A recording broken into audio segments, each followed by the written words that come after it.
ग्वालियर से नवीन नायक जी जुड़ रहे हैं। नवीन जी, क्या कुछ तैयारियां और क्या मतगणना जो वहां पर जो प्रक्रिया है, क्या शुरुआत हो चुकी है और कैसा माहौल है वहां पर?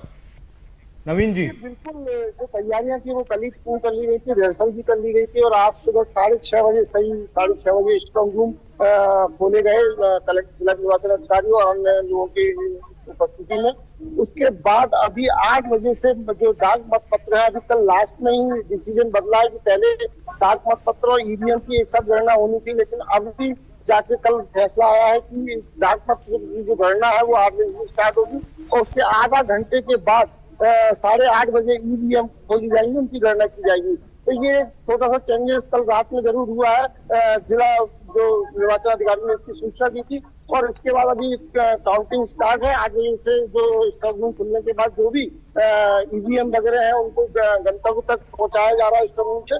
तो इस तरीके से अभी गणना स्टार्ट हो चुकी है। सबसे पहले डाक मत पत्रों की गणना बिल्कुल नवीन जी, अगर ग्वालियर चंबल की बात की जाए तो कितना महत्वपूर्ण इस बार का मुकाबला होने वाला है ग्वालियर चंबल का?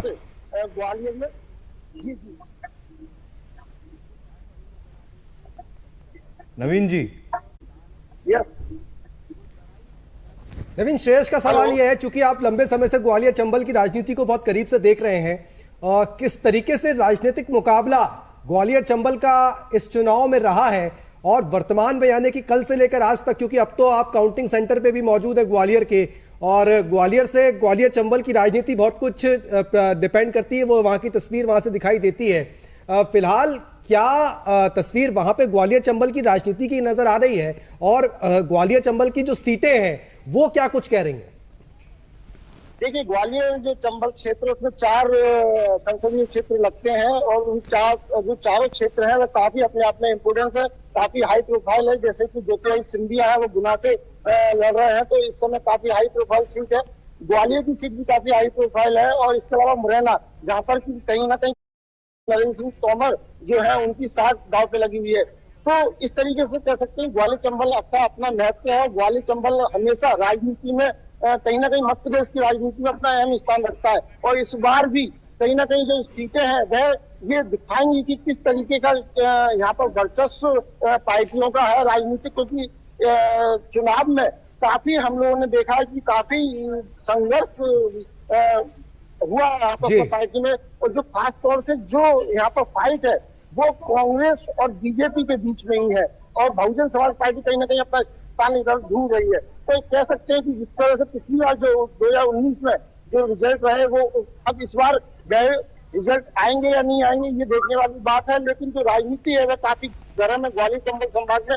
आप मान सकते हैं ग्वालियर चंबल संभाग हमेशा से राजनीति में, जो मध्य प्रदेश की राजनीति, उसमें अपना अहम स्थान रखता है। बिल्कुल नवीन, लेकिन एक चीज बताइए कि पिछले चुनाव में जो आपने बात की, ग्वालियर चंबल के आसपास की जो सीटें हैं, गुना शिवपुरी खासतौर से अगर मैं देखूं तो बड़ा सरप्राइजिंग रहा पिछला चुनाव गुना शिवपुरी के लिहाज से, कांग्रेस के लिहाज से भी और बीजेपी के लिहाज से भी। कांग्रेस को भी पिछले चुनाव में जो परिणाम हुए थे वो उम्मीद नहीं थी और बीजेपी को भी अगर देखें तो बहुत ज्यादा एक्सपेक्टेशन नहीं थी, लेकिन कुछ और परिणाम हो गए थे। क्या इस बार भी ग्वालियर चंबल में, मैं गुना शिवपुरी की बात नहीं कर रहा हूं, बाकी इलाकों में भी क्या इस तरह की कुछ सरप्राइजिंग तस्वीर की कोई उम्मीद है?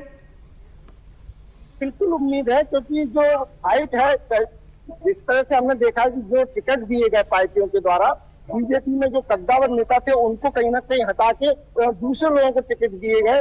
तो इस तरीके से जो फाइट है वो काफी महत्वपूर्ण साबित होती है। क्योंकि जो मुरैना की बात करें तो मुरैना में भी टिकट में काफी जोर शोर जोर उसमें देखा गया। कहीं ना कहीं नरेंद्र सिंह तोमर उन्होंने यहाँ के जो ग्वालियर चंबल संभाग है उनके टिकट फाइनल किए हैं, तो कहीं ना कहीं उनकी भी साख दांव पे लगी हुई है, तो सांसद भी रह चुके हैं मुरैना में।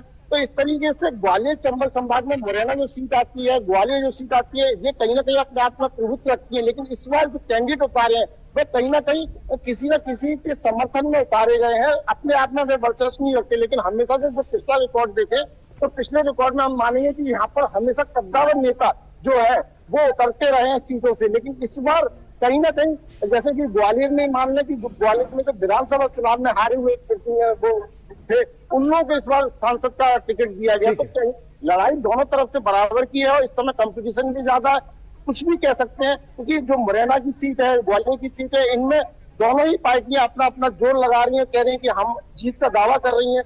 लेकिन अब ये परिणाम बताएंगे कि किस तरफ ये परिणाम जाते हैं। चलिए ठीक है, बहुत बहुत धन्यवाद नवीन जी आपका। और अब आदित्य जी, क्योंकि रुझान आने शुरू हो चुके हैं